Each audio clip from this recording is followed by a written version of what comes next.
Good morning. Good morning, and thank you for being with us today for this fourth installment of our SCORE Institute series focused on preparing Tennessee students for careers. I'm Shelby Rogers, a Senior Director at SCORE, and I have the privilege of kicking us off for this month's SCORE Institute focused on accelerating Tennessee's Black male students. I want to take this time to thank Dr. Jackson, President of Nashville State, for agreeing to host us and for being a critical thought partner on this topic. While the male college going rate for Black and Hispanic students increased during the past year, current rates remain approximately 10 percentage points below the college going rate in 2018. A post-secondary credential continues to pay off for students, and research shows that education beyond high school is the gateway to high-wage, high-demand careers. Now, more than ever, Tennessee must be responsive to our state's employment needs to ensure the future economic success of all students, particularly those from historically underserved backgrounds. For example, Black males, the focus of this institute, continue to lag other student groups in enrolling, persisting, and completing post-secondary education in Tennessee. And research shows that upon completion of degrees or credentials, the lifetime return on investment of those degrees is lower for this group of students. It is critically important that post-secondary institutions, employer partners, and community organizations work collaboratively to ensure we better support this group of students to successfully complete degrees and credentials that will unlock opportunities for high-wage, high-demand careers. Our state's economic future depends on it. Black students achieve reading proficiency by the end of third grade at a rate half that of their white peers, an achievement gap that has continued to grow. However, we know these equity gaps began long before students entered the post-secondary system. 2023 student achievement data consistently show disparities in academic success across race, ethnicity, and socioeconomic status. We see Black students achieving reading proficiency by the end of third grade at half the rate of their white peers, an achievement gap that also continues to grow. Achievement gaps in seventh grade math, which is the critical predictor of later post-secondary success, has also continued to grow, which is a critical predictor of later post-secondary success. This lack of strong academic foundation creates a barrier that hinders students' ability to access and complete college, which is often the prerequisite for a high-wage, recession-proof job. Students will need increasingly higher levels of literacy and foundational math skills to compete in an ever-changing and rapidly advancing workplace. Today, we will highlight innovative solutions supporting students to and through post-secondary education as they seek to achieve economic independence.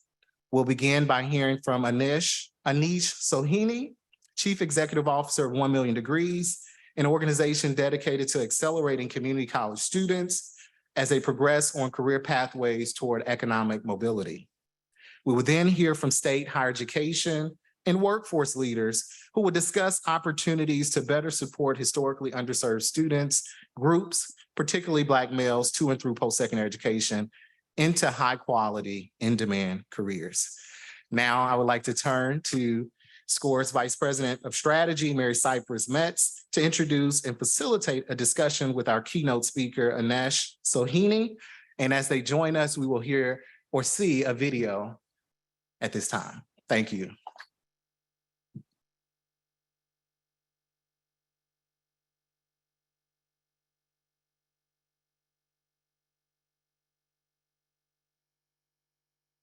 Okay, we are going to go ahead and jump to our discussion. And if we can get this working, we'll come back to the video at the end. But good morning. I'm Mary Cypress Metz with SCORE, and we are so excited to have you all here with us today. Thank you so much to Dr. Jackson for having us at Nashville State.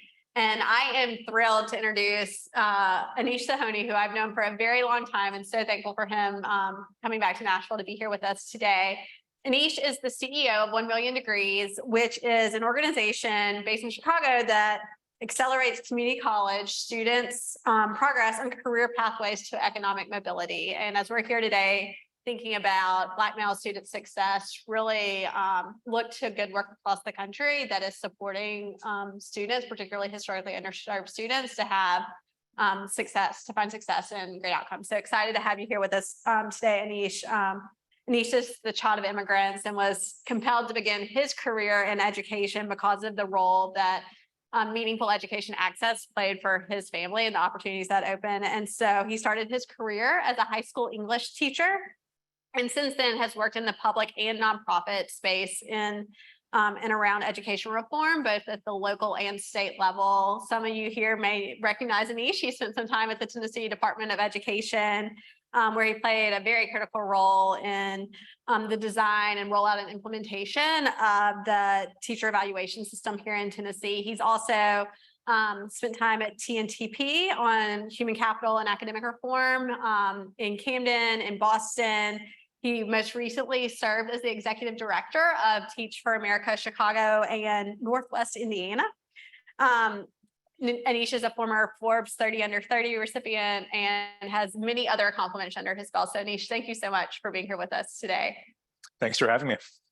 So I know I just shared a little bit of your background, professional background with us, with our group here today, but I would love for you maybe just to start of sharing a little bit of your why and why you're in this work, what brings you to education, and more specifically, what brings you to working to connect more students to meaningful economic opportunities. Certainly, yeah, and it's great to be back in Tennessee, great to be here in Nashville.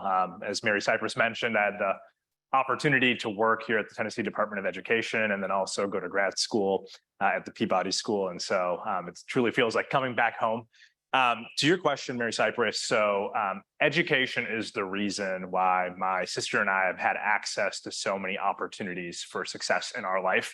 My parents grew up in poverty in Mumbai. And I remember when I was 7 years old, walking into the building where my dad grew up, where his brother still lives. And, I was only 7, so I didn't really understand what was going on. But I remember 2 things very clearly.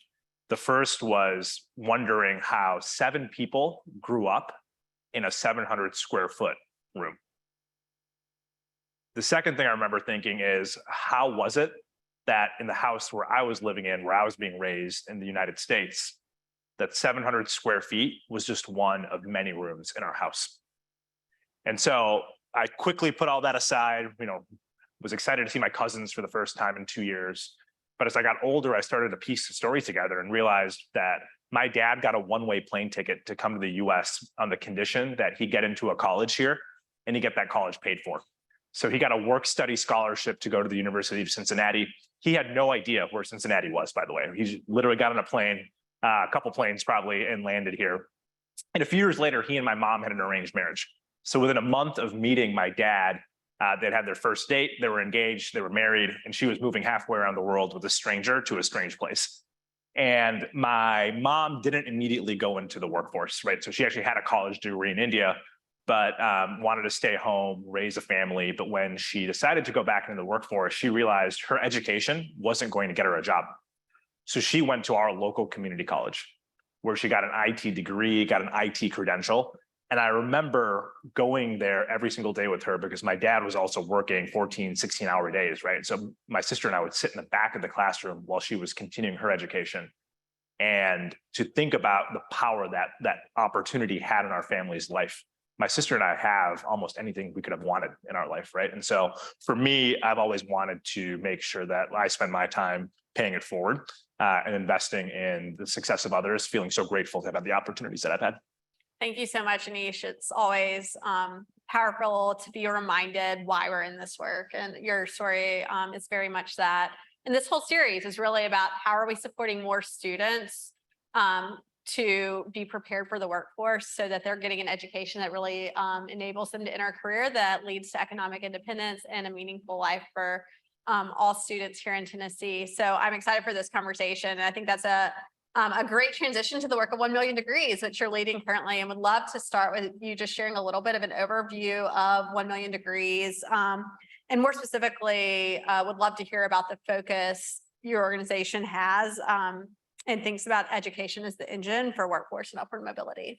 Yeah, certainly. So as you mentioned, our mission is to support community college students, and we're one of the few nonprofits in the country that focus exclusively on community college students, right? There's a lot of focus on four-year pathways, which is certainly also necessary, but our community colleges are such critical institutions. We focus on community colleges because we believe they are an engine for upward and economic mobility for students all across the country, including here in Tennessee. They tend to serve the highest percentage of students, right? They're open access institutions. And so across the country, more than 50% of students at some point will go to a community college on their journey. So it's a lot of students that it's worth investing in. Second, it's really about community, as it says in the name, right? So many students tend to stay in the area where they go to college. And so it's really an opportunity for different regions, different cities to think about how they invest in their incredible talent that's there, and to work with employers, as you note, in terms of the workforce, to make sure our students are being prepared for what is possible there. So that's our why on community college. What we do as an organization is we support students with a holistic wraparound support model. So there's 4 elements of that model. Our students, about half of them are recent high school graduates, about half are returning adults. And so we have a really diverse population in terms of the age of our students. And we provide 4 things. First is we provide case-based management support for our students. We have staff called program coordinators who work with 65 students at a time. So it's a pretty small ratio of students where they can really individualize and personalize support to help students navigate their life, help them understand what academic journey they want to be on, and then hold our students accountable to making progress on that journey. We provide financial support. We're not a scholarship organization, but we do provide $1,000 to our students on the condition that they meet our program expectations. And oftentimes what you hear from our students is, we came for the money, but we stayed for the community of support. That money matters, right? Students will drop out for far less than $1,000 in unexpected financial emergencies. And so making sure our students have access to that in a timely way and as an incentive for meeting their goals is critically important. And then one piece that I think makes us slightly unique in the nonprofit space in higher education is our focus on professional support and career. So all of our students go through curriculum that prepares them for career, helps them understand who they are as individuals and how that plays out in their career. Our students go through curriculum on topics like financial literacy and financial planning so they can have successful lives afterward. And all of our students are assigned a mentor, or a coach is what we call it, who shares their wisdom and helps to bridge the gap between a student's educational experience and what they might be doing later on as well. And ultimately, our goal is our students will either transfer to a 4-year institution to continue their academic journey, or they'll go directly into the workforce. And the last thing I'll say is, all this sounds nice, right? But it was really important to us to make sure that the work that we did had the impact we intended. So starting in 2017, we went through a randomized control trial. Essentially, we had more students who applied for our program than we had slots for. And so they were randomly assigned to get our services or to not get our services. And what the study found was, if you were a part of our program, we start before the point of enrollment, right? So we help students actually come through. You were 70% more likely to enroll, 94% more likely to persist from your first to your second year, and 73% more likely to earn your degree within 3 years. And so not only is this meaningful, important work, but we also have the evidence and the data to show that this type of work works for students. And by the way, it's not just our work. There's a mounting body of evidence showing that holistic student supports can support our students to achieve their dreams.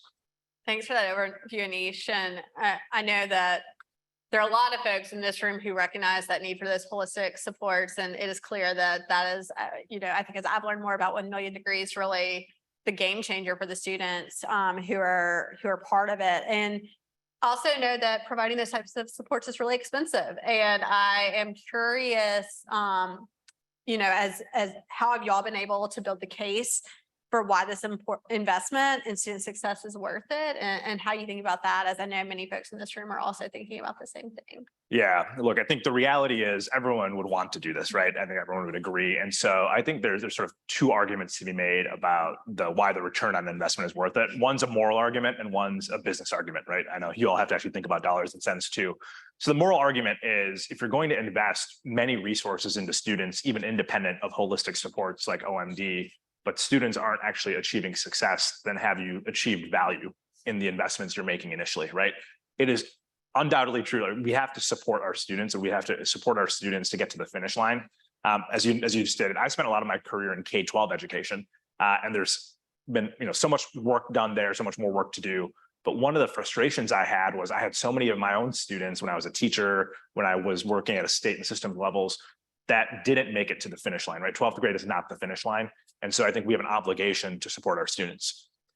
If you're more on the business side and want to understand the business case, our researchers at the University of Chicago found that our model costs, let's say, roughly $3,000 per student per year, right? So some may say that's expensive. Some may say it's actually not that expensive, depending on how you look at it. Even if you think that's expensive, they also found that because of the increased enrollment through our program and the increased number of credits attempted and gained by our students, our college partners actually make $3,000 in tuition revenue because of us as well. So said another way, this program more or less pays for itself because of the increased enrollment and tuition dollars coming in. Now, the good news is for many of our students in community colleges, they're not paying for the tuition, right? They have a lot of eligibility for aid, but the institution is still getting the money. And so we think the ROI case is there both from a business standpoint and also a moral and outcome standpoint for students. That's really helpful. Thanks for sharing that. And so this SCORE Institute, and many of you have been here through kind of the series of SCORE Institutes, but this one in particular is focused on Black male success. And that's not to say that there's not room for improvement in serving all students well, but the data for Black males in particular is alarming. Students are entering, persisting, completing at lower rates than white peers, and the economic return on investment for Black males appears to be lower as we're looking at new research and data that is coming out.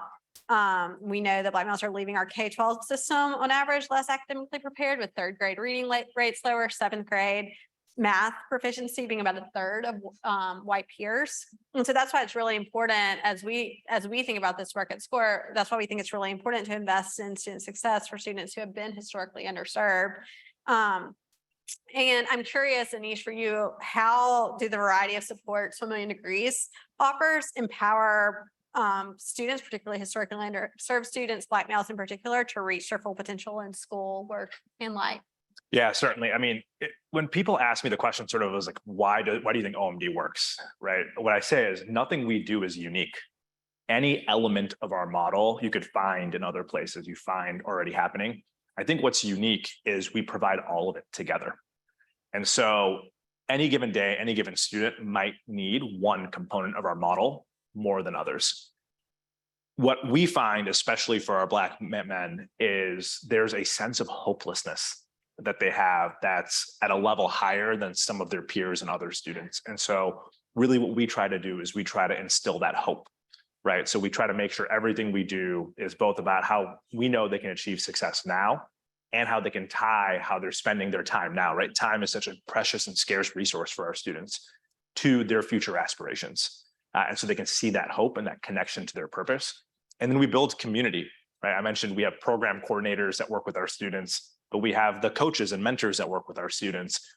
We also refer our students to other resources that might exist that we may not be able to provide.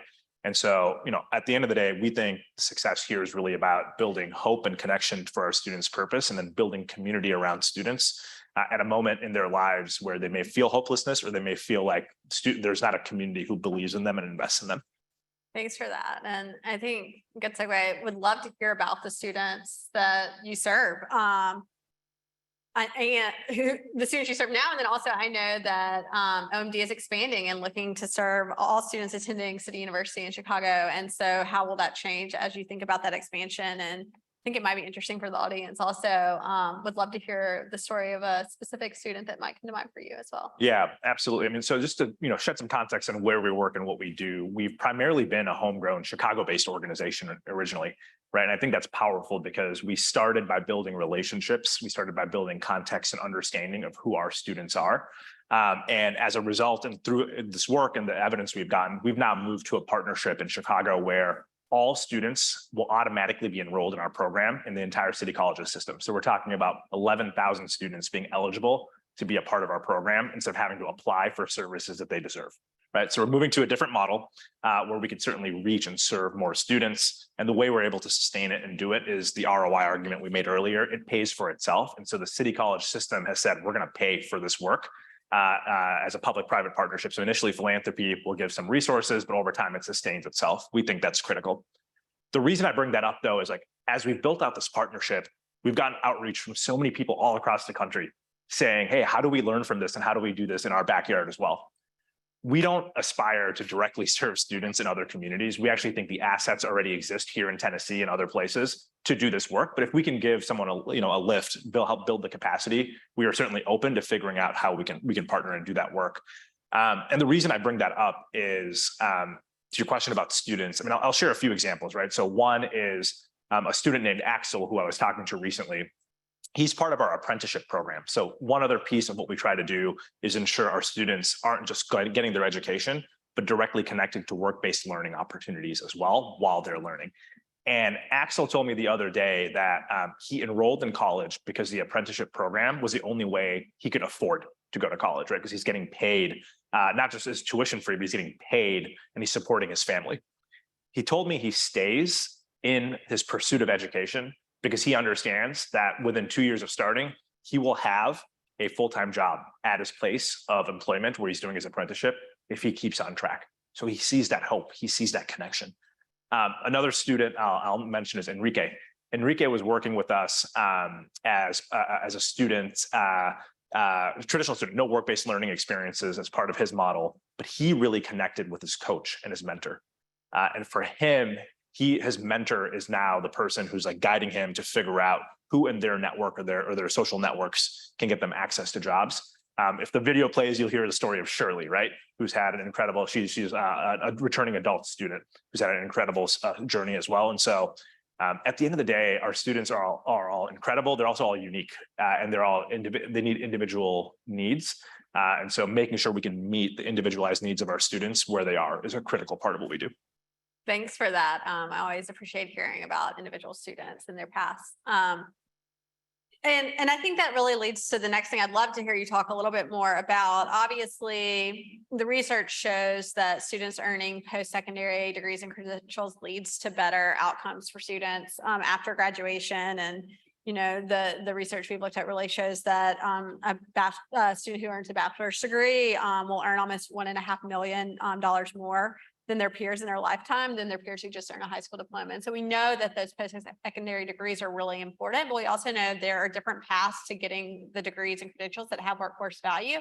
And we know that it's not just earning any degree or taking any path to just get a degree that is what leads to that there's also the importance of having work-based experiences along the way and those relationships that you were just speaking of. And I think that's really a really compelling part of OMD's model is the credentialing and apprenticeship components of it, and would love to hear you talk more about what that looks like and why that's been important for the model. Yeah. Before I talk about, I'll give you an example of sort of an apprenticeship partnership we have. Before I do that, as you were asking the question, I realized one thing I wanted to clarify, right? To your point, there are multiple pathways. An important part of the research that we did also showed that we didn't dissuade students from attending four-year universities if that was the right pathway for them, right? So they didn't see a decrease in the number of students attending four-year institutions. I think our belief is like yours, which is we just think there are multiple pathways and we want to support the students who are choosing the community college route. One of our most important partnerships we have is with Aon. So every year we support about 100 apprentices who attend a local university in Chicago called Harold Washington College. And then they also spend 4 days a week. So they spend Fridays going to class at Harold Washington and 4 days a week at Aon learning how to actually do the work on the job with a manager.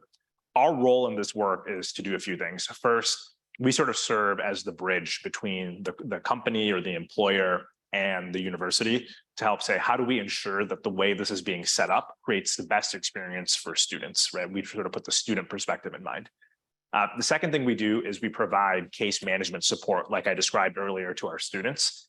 It is a lot for anyone to work in an apprenticeship, right? It's technically part-time, but it's 30 hours a week, and also go to school and pursue your degree and do all of that within 2 years. And so a lot of support goes into that. And then the third thing we do is we also work with the managers of our apprentices, because too often I think we ask the question, are our students ready for work? But we fail to ask the question, are our employers ready for our students? And so how are we ensuring that we're also working with our employers to make sure they can support and prepare our students and meet them where they're at as well? Thanks for that, Anish. I like the head nods from the employers I see in the room as well. That I think that's so important. And that's obviously what so much of this Square Institute series has been about as well. We're about to invite up a really great panel that I'm excited about as well. But maybe in closing, Anish, would love to hear you. It can be your 30-second pitch for why Tennessee should consider adopting some of these robust strategies of OMD. Yeah, look, at the end of the day, if you care about having a vibrant and thriving community, city, or state, you have to invest in the institutions and the students where a majority of the students are attending your colleges, right? You mentioned the earnings gains for students, which is another great ROI case, right, at the individual level. There are societal benefits, but there's no pathway to a thriving community, a thriving economy without investing in community college students, and not just investing in them, but investing in their success and supporting their success. And there's no pathway to actually doing that unless you have the education institutions, nonprofits like ours, and employers all at the table together saying, we want to do this seamlessly for our students. So I think it's an investment in the future of your community and your state. Thank you so much for that, Anish. And thank you for joining us here today. Will y'all join me in thanking Anish?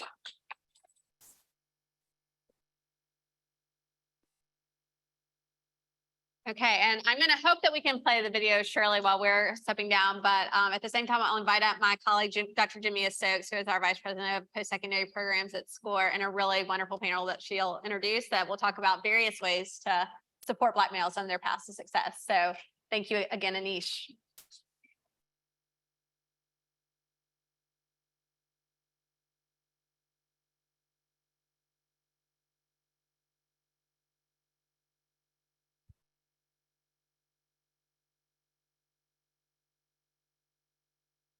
This program would change people's lives. This program would birth out scholars, birth them in careers, business. It's amazing. My name is Shirley Doss Williams, and I am an OMD scholar. I go to Kennedy King, and my major is political science. I want to be part of changing systems. Right. I want to run for something in this city. Shirley is one of my great scholars. She's very sweet, but you're talking about somebody who wants to succeed in life. OMD played a big role in my education. They helped me financially, the support system. They gave me Jonathan.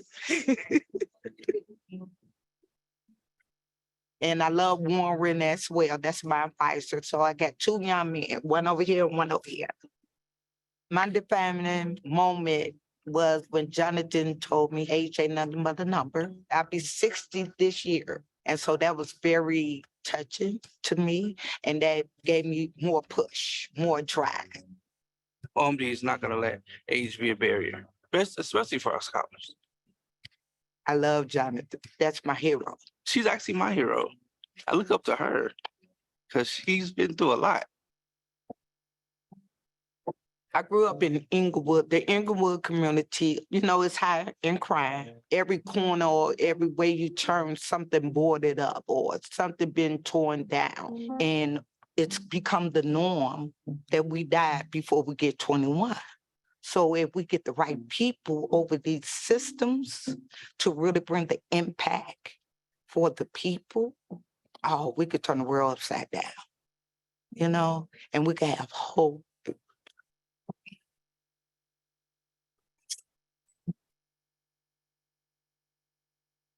I say this because I lost a son to gun violence. and my nephew for maybe 2 or 3 years. Then I lost my daughter about 4 years ago. She died from a seizure. It took the death of my children to say, okay, I need to be part of the change. I want to do more. I believe Shirley can do anything she puts her mind to. I hope she becomes president. Like, she can take it all the way up to the top, man. Like, why not? For graduation. I should be coming out in October. After that, I'm gonna go to Chicago State. I already applied. I'm gonna do 2 years there to get that bachelor degree. I'm gonna learn everything I can. I'm gonna come out with power and with some authority. Then I want to run for something in the city. 1 million degree. From the bottom of my heart, I thank you. You was there to carry the load for me so I could go door to door that I thought was impossible. Now I know it's possible.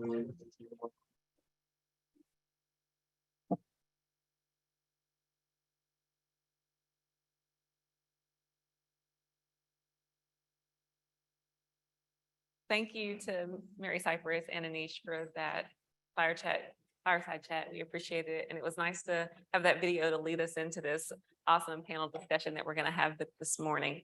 So I'm going to start by introducing our panel of fabulous Tennessee leaders, and I'm looking forward to this.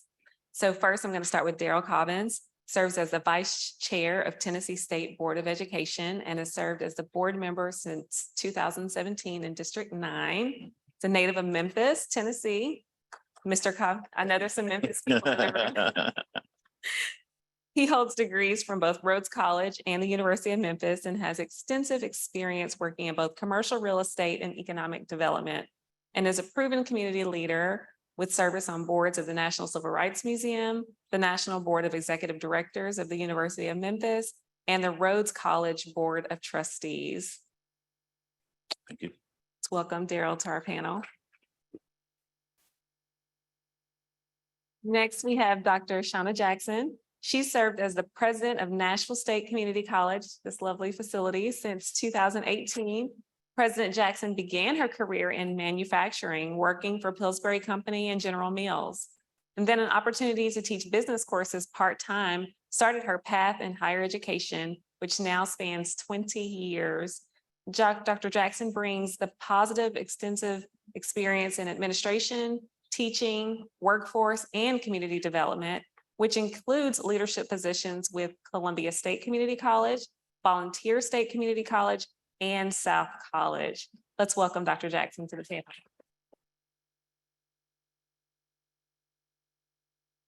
Marie Webb serves as the Senior Vice President and Chief Talent and Inclusion Officer at EPB, a publicly owned electric power distribution and telecommunications company located in Chattanooga. In her role, she leads human resources, including corporate culture, HR administration, compensation, diversity and inclusion, employee training and development. Ms. Webb joined EPB in 2009, bringing 15 years of human resources experiences from the Staples Corporation, the Social Security Administration, and Premier Manufacturing in Ohio. Let's welcome Marie. And last, I'd like to introduce Takasha Winton. She serves as the Senior Vice President and Chief Government Relations Officer for Blue Cross Blue Shield of Tennessee. In this role, Ms. Winton leads and provides oversight of the company's state and federal government relations efforts and oversees an analysis of proposed legislation. She serves as Vice Chair of the Tennessee Higher Education Commission for East Tennessee. She also serves as the Blue Cross liaison to federal and state industry associations and advocacy groups. Before joining Blue Cross, Winton was Chief Counsel for Insurance Securities of TennCare Oversight Divisions of the Tennessee Department of Commerce and Insurance. Please join me in welcoming all of our panelists this morning. So we're going to start by reflecting on what we just heard from the presentation with Mary Cypress and Anish. And I'm going to ask Vice Chair Cobbins to tell us what resonates most with you from Anish's remarks, and what do you see as the greatest need to ensure historically underserved students in Tennessee, particularly Black male students, have the supports needed to leverage their education experiences into high wage and in-demand careers? Thank you. Thank you for having me. You can call me Daryl. You don't have to call me Vice Chair Cobbins. Okay, Daryl. But thank you all for having us here for this important discussion. What resonated most with me from the prior discussion was really the holistic approach to meeting students and aspiring students where they are. I really think that holistic model encapsulates a number of moving parts that affect whether a person aspires towards higher education and whether they persist through higher education. And the way that I've thought about it is that in life, we all deserve to have a North Star. But what's important in context to that North Star is where we see ourselves in this society, where we see ourselves in this world, and how we view that entire context. And so I think particularly as it relates to Black males, Anish referenced some of the sense of hopelessness that exists in some young Black males. And I think that when you look at images, when you look at the news, when you look at a lot of the situational stereotypes that are portrayed, it feeds into that hopelessness. And our job, all of us, is to help young Black males particularly understand that that's not your story. When you understand Black history, you recognize that it is a narrative of triumph from circumstances that were much more dire than what we have to deal with today. And so I appreciate the model that OMD has, because when I think back to my college years, my mom worked in the hospitality industry, and there were some semesters that, I couldn't get my books until maybe a month into the semester until she got paid. And that was no reflection on the college or the university, but that was just the situation. And no one knew. I didn't go tell anybody. But those types of situations could make or break an entire semester or whether a student goes forward or not. And so to wrap up, I think that hope is transferable. And so if we can instill hope in these young African-American males to persist through to the other side, then that hope, as you saw in the video, goes to siblings, it goes to other relatives, and it's transferable and allows us to try to break the cycle. Thank you for that response, and thank you for sharing your personal story. I know those of us who work with students, we've worked with those students who don't have their books that first semester, and it has a huge impact on their ability to be successful. And so that's actually a good segue into my question for Dr. Jackson, who at Nashville State runs a Black Male Success Initiative. And it's transforming, and it's an impactful program that's empowering young Black men to achieve academic and personal success while also creating a positive change within their communities. So can you share with us more about the initiative's strategic and intended outcomes? Absolutely. First, I have to say, welcome to Nashville State. I didn't get to welcome everyone. It's almost like a reunion. It sounds a lot of people I haven't seen in quite some time. It's good to see everyone. So let me just step back because I want to make sure you know who Nashville State is. We are the most racially diverse community college in Tennessee. And so we actually this past fall, Charles Clark was back there, for the first time have more minority students than majority students. And so we're about, I think, 49% white, 53% African-American, 13% and more growing Latino population, and a very diverse and global international population. And so we have set some very bold, ambitious goals. We have a Vision 2030, a student-ready college plan. And as we were putting our work together in 2020, we set a target by 2030, we are going to have, for our first-time full-time cohorts, a 3-year graduation rate of 30%.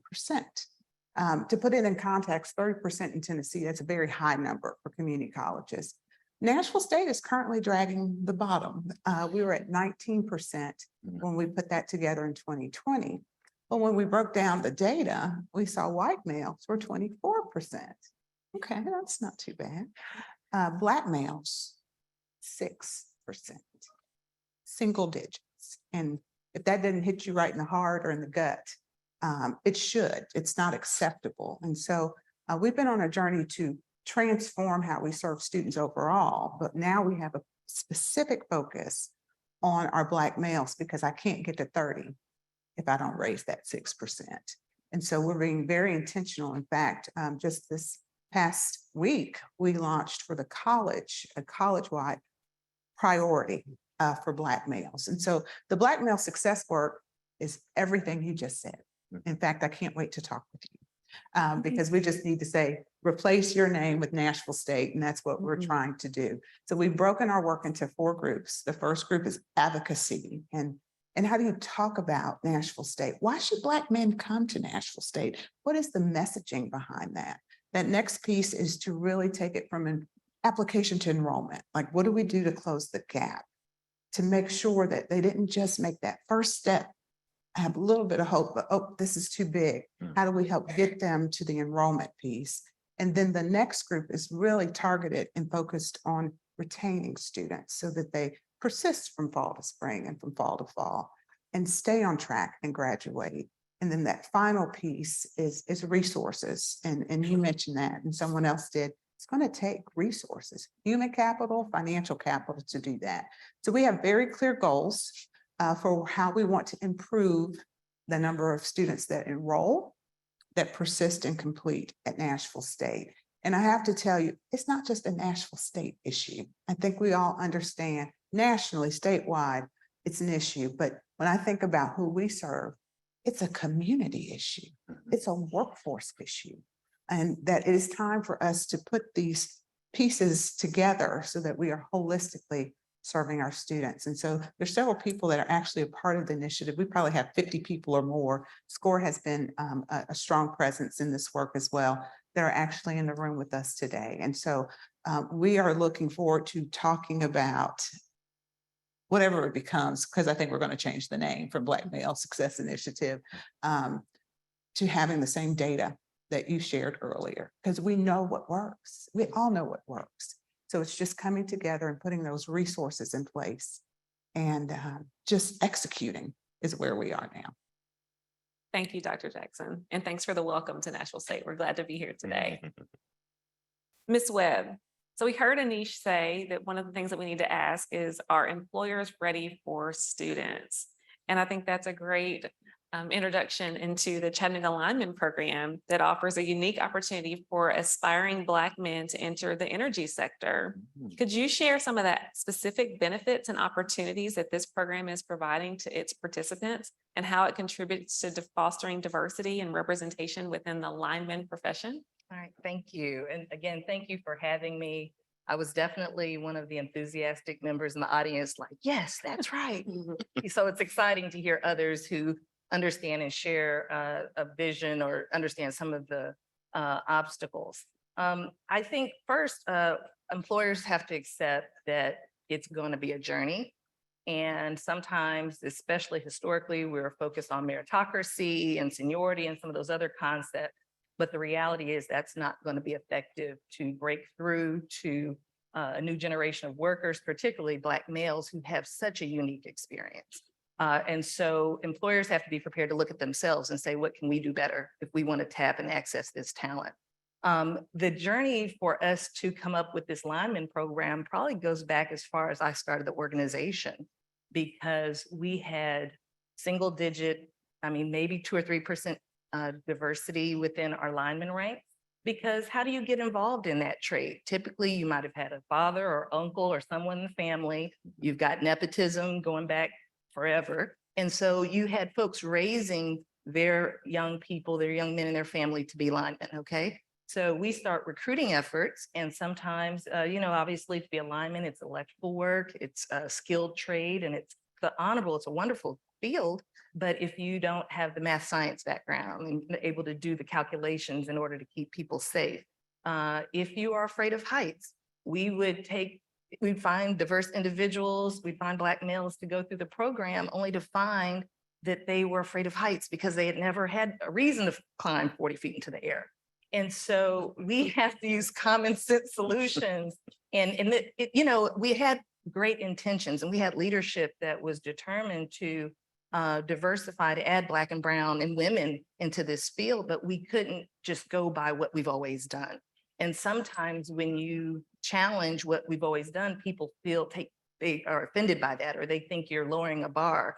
But really, it's where it begins. So fast forward, we're here now, and it takes years sometimes to get the buy-in on these programs.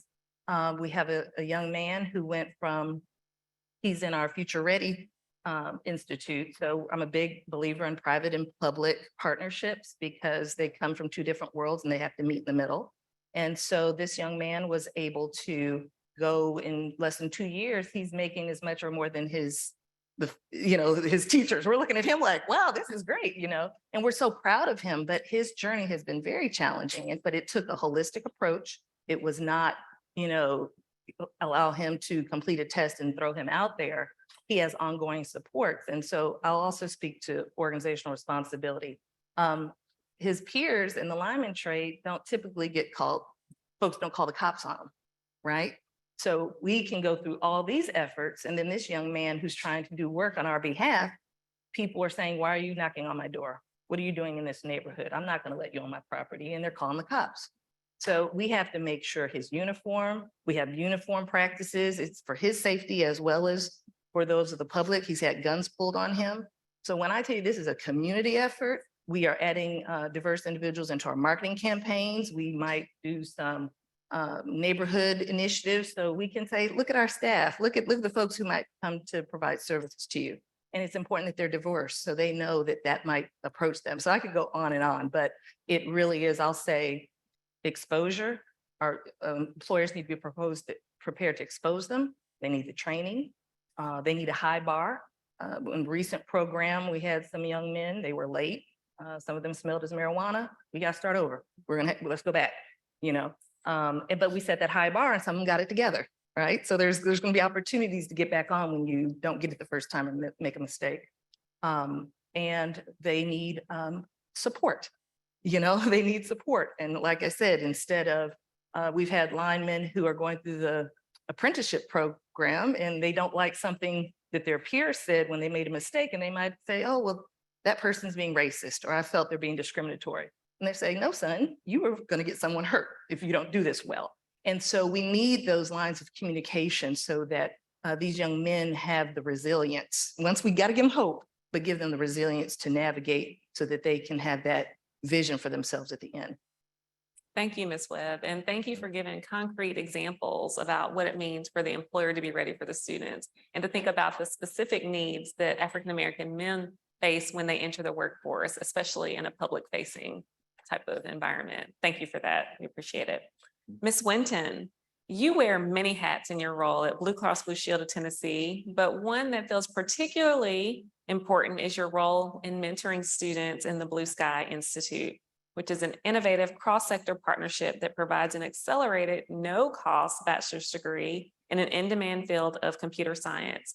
And we know that program specifically targets historically underrepresented students in the Chattanooga area.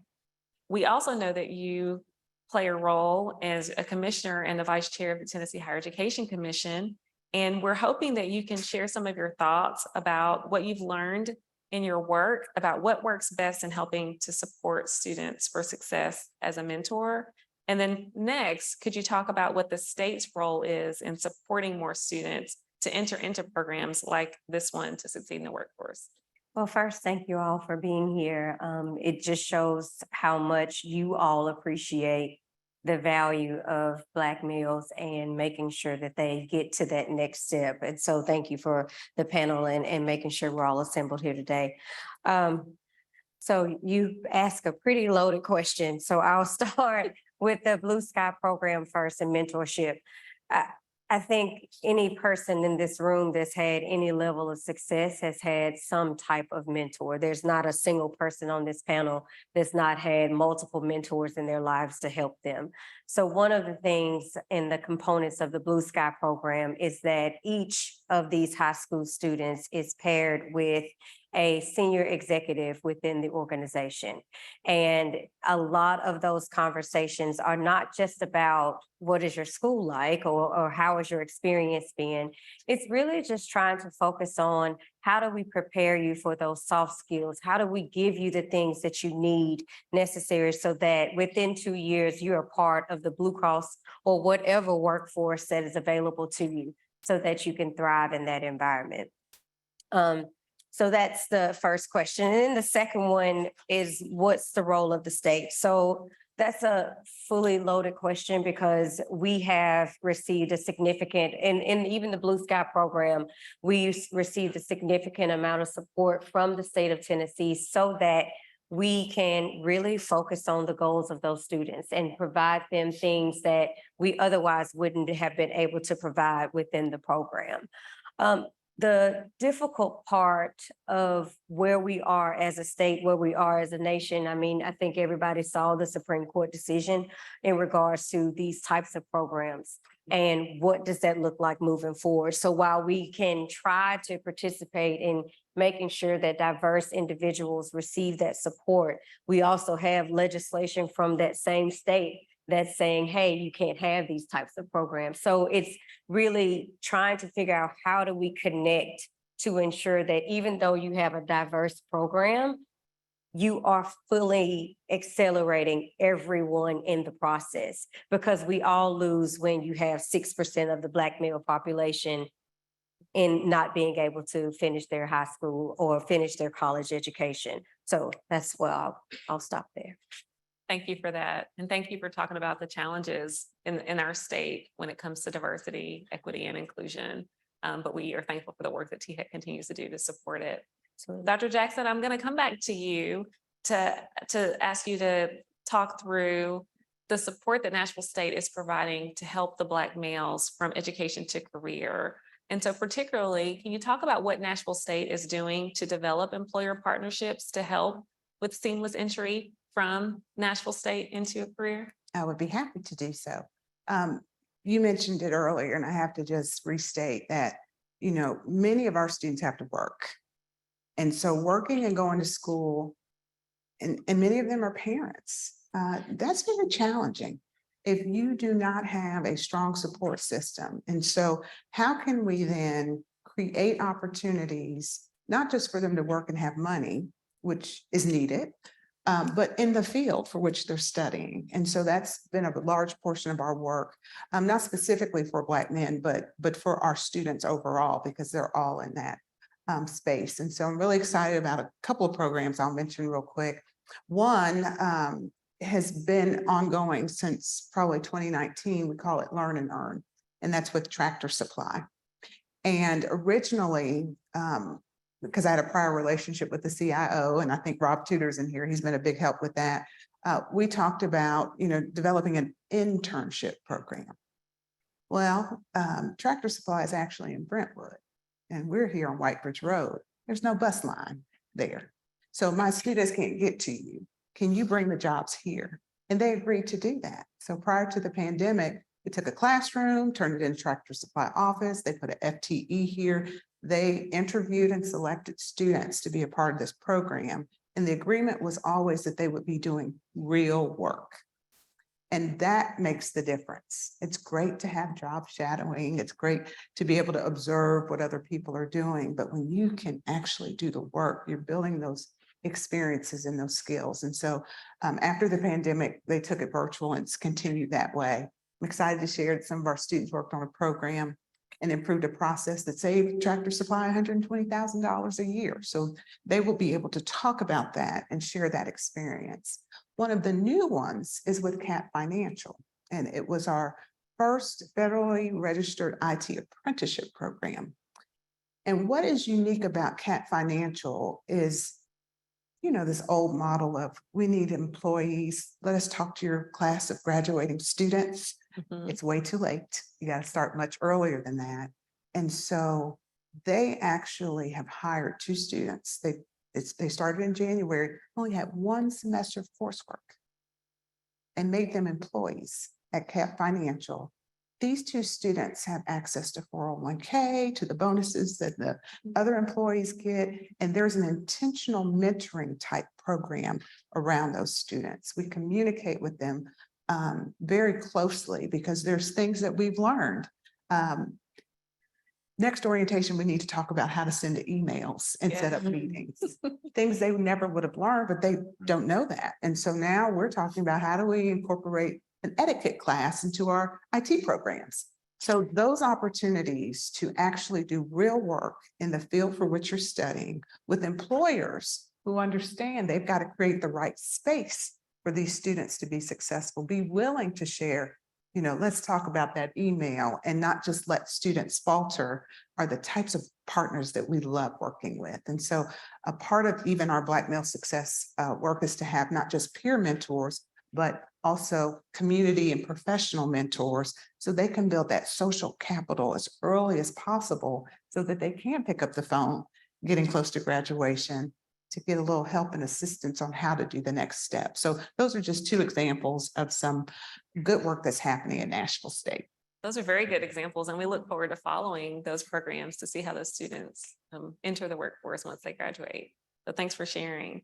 And that leads me back to thinking about the data that Dr. Rogers shared with us in the introduction about the K-12 experience and how we can track students at the third grade reading level to kind of see how successful they'll be once they reach high school. And that's all connected to the work that's being done at the Tennessee Department of Education and the State Board. And so Vice Chair Cobbins or Daryl, what role does K-12 need to play in helping students identify opportunities for high wage and high demand jobs so they can be better positioned for economic mobility? What role do you see K-12 playing in that? Well, let me do this first. I want to acknowledge our board chair, Bob Eby, State Board of Education, who's here, and Ali Reed, one of our high-ranking leadership team members. So thank y'all for being here. So through the state board, both in our respective districts and when we meet, we tour schools and we go through and see different programs and initiatives that are underway. And I will just say there's incredible work going on across the state to prepare young people for post-secondary success. And I'm just thinking about some programs that I've recalled that stuck out to me, particularly around mechatronics and STEM education, where students can either come out with a credential and go straight to work making $50,000 a year, or they can start based on their performance as I think it's either a sophomore or something to that effect, second semester, freshman or sophomore at a state college or university. And so those types of efforts, I think, prepare young people to have options when they leave. And I think that's vitally important. Also, exposure to industry. I know there are a lot of initiatives going on across the state through local school districts that take young people out into the job market and let them see industry at work. I know in Memphis and Shelby County, they have a tight relationship and program through FedEx where young people are being exposed to careers in logistics. And I would also add examples. Young people need examples. So when we talk about hope, when we talk about them having a North Star, when we talk about them being able to see themselves in this context, I think it's important for them to see examples of people who have charted their course through a similar journey, especially for young Black males. And I'm a member of a national organization called 100 Black Men of America, and we have roughly 90 chapters across the nation, and the whole basis is around mentoring young Black males. And the motto is what they see is what they'll be. And so we have to ensure that young people, especially young Black males, see examples of individuals who may have come from similar circumstances and achieve success, and they can hear their stories and narratives about how they did that. Thank you. You can't be what you can't see. That's right. And that's why these mentoring programs are so important. And I'm going to come back to Ms. Winton and Ms. Webb as our employer representatives and ask for you to think about what role would you encourage employers to play as we continue this conversation about ensuring that students from underrepresented backgrounds are earning degrees and credentials. So putting on your employer hats, just thinking to talk to the employers in the room, what role should they be playing? I've thought about this a lot over the years, and I think one of the other obstacles in the success of these programs, again, creating an environment where they can be successful, and you want to have positive engagement, and we're all in a talent crunch, right? So I think we need to focus on a shared prosperity model, because so often if people hear initiatives for young Black males, it's almost like you're, again, ignoring or disrespecting other folks, and that's not the case. What you're saying is, again, and I think it's pretty much understood, I would assume, in this audience, but we've got to, everyone has to come along, because there's other community impacts when you have folks who continue to be marginalized and aren't able to thrive. So I think finding ways to have a shared success model, it helps us retention and engagement, right? So if you're trying to do retention efforts, if you allow the diverse populations, and I include women in that, when I'm looking for retention, I can match a IT female with another young lady who's new in the workforce, and she's going to feel appreciative. She might feel more satisfaction in her work because she's able to mentor. So these strategies are not just exclusively benefiting that one individual, but you can actually raise the waterline in your whole organization. And when I'm trying to compete, I mean, because we've gone over, we tease about talent sometimes. And I come over here, serve your community, like uplift, and they can too, but you use it to make everyone feel good. And you also have to be prepared. I think the employer needs to recognize we've got to challenge students or find individuals who are in a position to challenge students to do better. Okay, so sometimes what's the vision for you? I'm just giving you the speech I gave the kids last week. What's your vision, young man? What is your vision for yourself? What do you intend to do about it? Right? What are your boundaries? Are you prepared to take the steps necessary to protect your vision for yourself? You're the one who said you wanted to do it. Well, let's walk through what that might look like. That means when family might tempt you with something, what's the point in going through these programs if you get to the very end and can't pass the drug screen? We need to foreshadow those experiences. And then energy. We have a kid going to Stanford in our community. You may know we were doing some mentorship, and he's really an amazing story. But kids are very cynical, and you need to say, don't come in the workforce all, balled up. You need to be open. You need to be able to communicate and have good working relationships. And so we say, what's your energy? Are you enthusiastic? Are you going to be early? Are you going to, challenge yourself? So I think if you do that combination, and be aware, some of the same initiatives, and this is generational. If you look at engagement statistics, some of the initiatives that an organization will partake in will absolutely inspire and motivate your folks under, your Gen Zs and your millennials or your younger millennials, right? They absolutely disengage some of the older folks in your organization. And sometimes that's around different demographic lines. So you also have to be prepared to challenge and say, okay, we're getting ready. Let's anticipate this. How do we engineer our workforce to sell that shared vision of prosperity? So from the Blue Cross perspective, and I'll give a Blue Cross perspective and then a higher education perspective. And then as someone who's a Tennessee native, I was born in Memphis, raised in Nashville, and now I live in Chattanooga for the past 6 years. So I get a good perspective of what Tennessee looks like. But from an employer perspective, one of the things that we have in many of our partnerships with EPB as well as other employers in the state, in the city of Chattanooga, is we have a lot of programs that really start in high school. So you have programs where people can come and they can work in the workforce, they can get paid. We have a lot of things for high school students. But what we don't focus on as employers is we also know at third grade, if they're not at reading level, Dr. Rogers brought this up at the very beginning, we're not focusing on these students and really thinking about how do we lean in as early as the third grade. Because if you have someone that is in the third grade or fourth grade and they can't read seventh grade, you kind of know what their trajectory of their life is going to be. That's not the worker that we want to have. And so if you're going to school and whether you're thinking about it at a higher education level, you really have to think about where do you start and how as an employer we can lean in those spaces. We have a lot of virtual options that we hadn't had before. So we have to utilize some of those things that we have available to us so that we can enhance those younger students. So that would be my perspective. Thank you. Thank you for that. And I have one final question for everyone on the panel.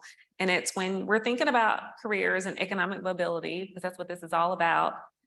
We want to leave the room with some hope, with some optimism, with a to-do, with a charge. And so thinking about that, what would you say is one action that we can collectively take to help Black men gain access to the education, the skills, the training necessary to be competitive, to be the ones that you want to hire? Is there one thing? I'll allow you all to reflect. Sure. Go ahead. I think, and we all know this, finding pathways for more Black males to become educators, I think is really important. Whether that's through the traditional route, through majoring in education and getting a higher degree in education and then becoming a school teacher. But also, and I'm thinking about a friend and fraternity brother of mine who just earned his MBA about a month ago.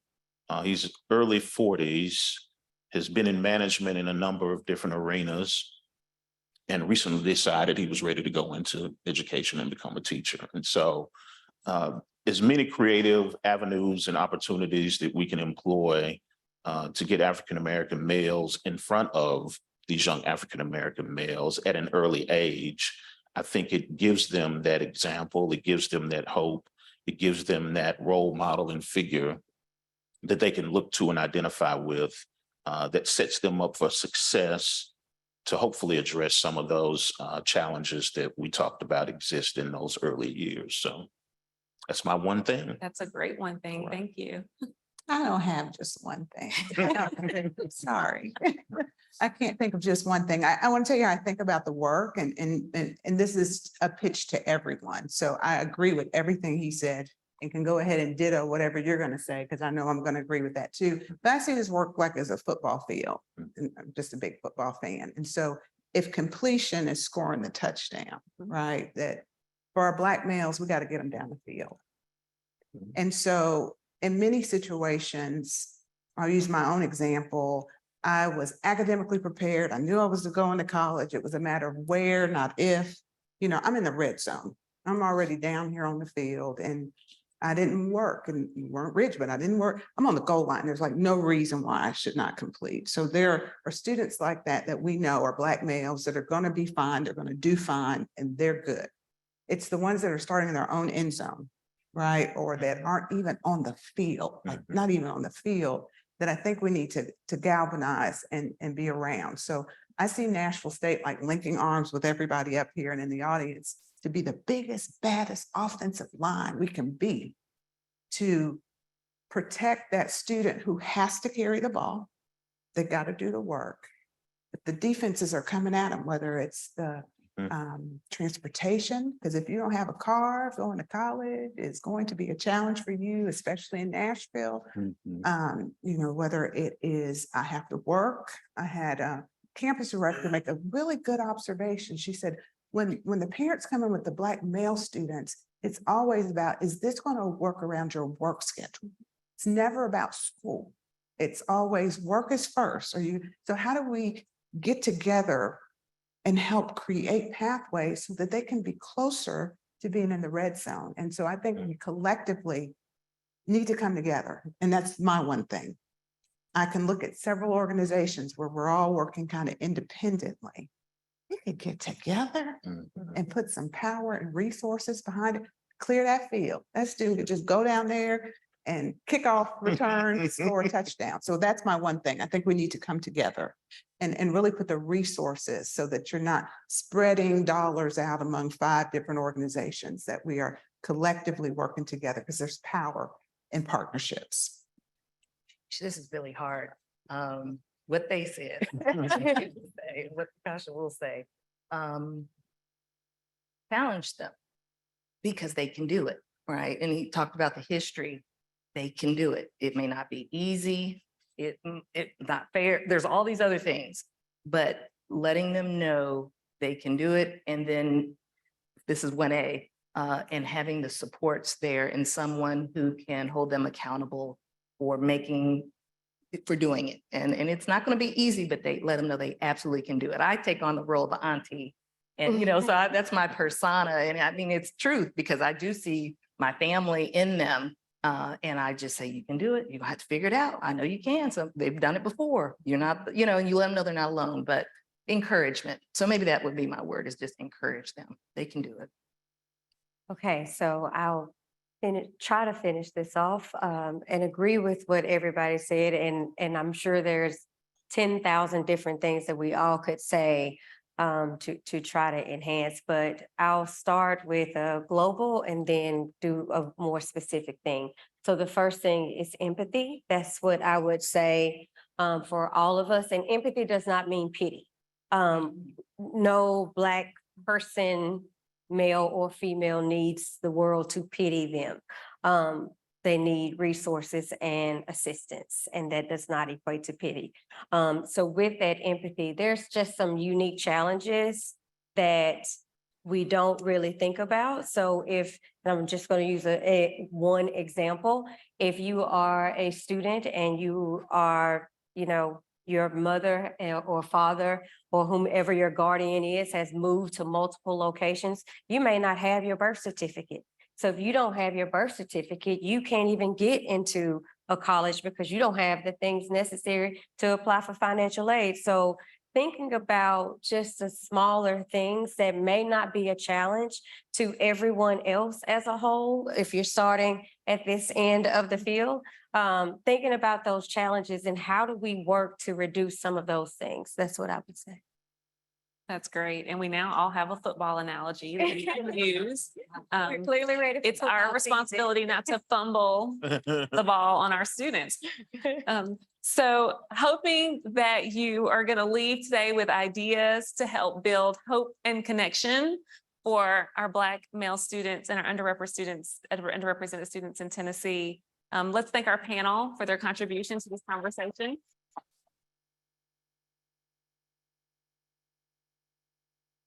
That concludes Thank our moderator too. Thank you. Thank you. Great job. Thank you. Thank you. And I'm now going to pass it back to Mary Cypress, and then we can go back to our seats.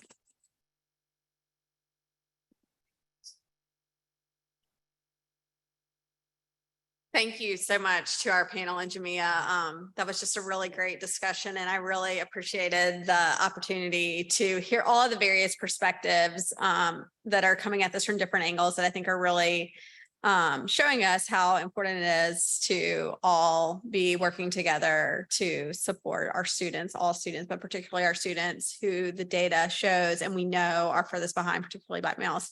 So thank you for that conversation, because we know education is truly our engine for economic mobility, particularly for students who've been historically left behind.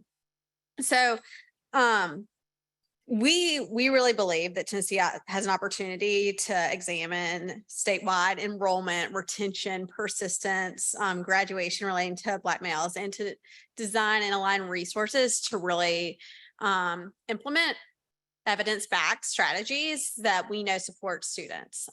We've got to move with urgency. The numbers that Dr. Jackson described, the numbers that we all know, is unacceptable, and we have to be serving students better. And so as we close today, I wanted to share a couple of scores policy considerations that we think, as we think about statewide, how we might be able to better support all students, but particularly our historically underserved students. And the first of those is dedicating funding to cohort-based student support initiatives that include career-focused support, such as mentorship, professional skills training, and career advising coaching, much of which we heard about here today. by ensuring that students are selecting and progressing through a program of study that with a meaningful career in mind, students are going to be more motivated to complete that degree or credential in a high demand field.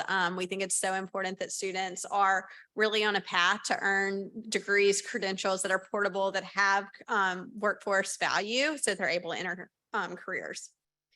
Second, we believe that we need to continue to set and renew our education attainment goal that's aligned to workforce needs in our state. That's been really important to the outcomes we've seen to date in Tennessee. And we've got to be looking at how those goals are supporting historically underserved groups. As Dr. Jackson mentioned, if we're not actually looking deeper into the data and understanding how certain student groups are being served, we're really not meeting our goals. Next, we need to think about our outcomes-based funding formula and how are we really thinking about how we're incentivizing and supporting our institutions to support more students of color to persist and complete college so that all students in these institutions are able to earn a high quality credential of value. We know that this will help close longstanding equity gaps in completion rates and ensure students receive training and skills that meet employer needs. We need to be dedicating funding to support innovative partnerships between employers and education providers. We heard about some of those today that I think are so powerful, and we've been hearing about this throughout this series. We've got to be thinking about apprenticeship, co-design programs, work-based learning opportunities with a focus on supporting more students, particularly Black males and students of color, to earn those high-quality degrees and credentials. SCORE is ready to support leaders, to support practitioners and advocates, each of you in this room. And we ask that you work with us in that as we work to serve all students and ensure that every student in Tennessee is able to have a seamless pathway from education to the workforce. Our conversation today is just one of many that we will have as we elevate innovations that will make pathways to high wage, in-demand careers a reality for all Tennessee students. So as we mentioned, as my colleague Shelby mentioned at the top of this program, this is number 4 in a 5-part SCORE Institute series, preparing students for Tennessee careers. We appreciate those of you who've been with us along the way and those who just joined us today for the first time. We will have our next session of this series next month in September, where we're going to be discussing the importance of linking K-12, post-secondary, workforce, and economic development data to strengthen connections between education and the workforce. So how are we looking at data and using data to really foster these partnerships locally and at the state level is what we'll be talking about next time. We're excited to have Ann Wicks from the Bush Institute joining us for that discussion. It will actually be taking place on September 6th at a summit that SCORE is convening, and we hope you all will be able to join us that day. But thank you again for being here with us today, and thank you to Nashville State for hosting us today. We really appreciate it.